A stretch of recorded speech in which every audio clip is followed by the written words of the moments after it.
Hi, I'm David Partika, and I created CSS Burner as a rapid optimization tool for CSS.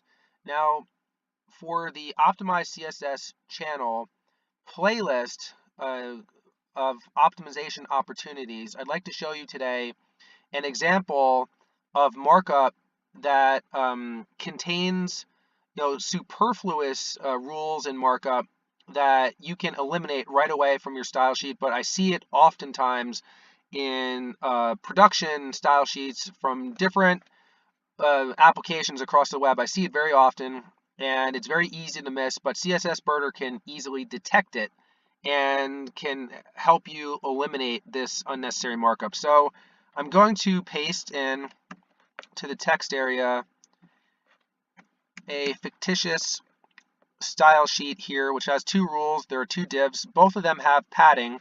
Now the plus side is that this padding, although it explicitly has padding top, right, bottom, left for each instance, it's written in the shorthand, which is a plus. Well, let's see if there are any other bytes that are left on the table here. So we're going to scan, and we're going to make sure that we check the optimized CSS box, scan this, and see how many bytes we left on the table here. And we see that, in fact, there were two optimization opportunities, and you see this long spiel written here, that there are unoptimized property values, two instances, and we could have saved 13, almost 13.5% of the number of bytes could have been chopped off this style sheet. And so what we can do is, because they're orange, they're optimizations, we can mouse over, and we see that in this first case, the padding has an example of 0 pixels. So whenever there's a length unit that contains, or a length, I should say, that contains the unit, but the magnitude of the length is 0, there's no need to write the unit. So this could have just been written as 0 here, and that's 2 bytes that we would have saved. But times 50 or 100 if we have a large style sheet. And already now we're starting to increase the number of bytes that didn't have to be there and didn't have to be downloaded by the end user's browser. So now let's move on to the second rule, and we see that padding can be written in condensed form. And of course, because padding is one of those rules like margin, border radius, it doesn't need, you don't need to write repetitive rules. So because the format for padding is from left to right, it's top, then it goes to right, bottom, and then left. When the horizontal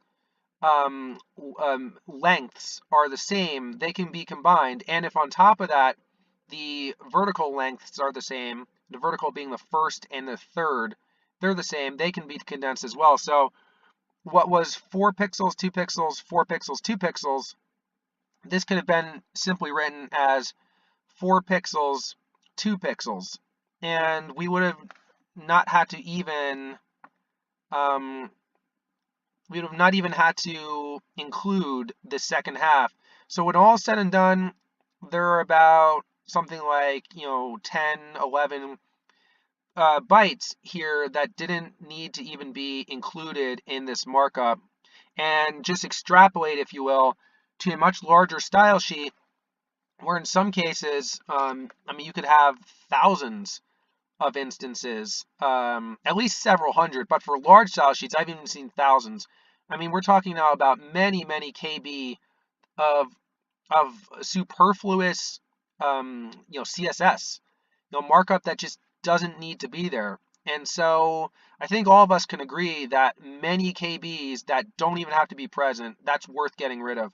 So it's something to know that the CSS Burner minifier, which you can access by clicking on this icon on the top here, is smart enough to know when there is superfluous markup and condensable markup. So superfluous being the 0 pixels, and condensable, as in the padding rule here, the minifier that I wrote knows enough to be able to condense this and give you the truncated, streamlined CSS style sheet.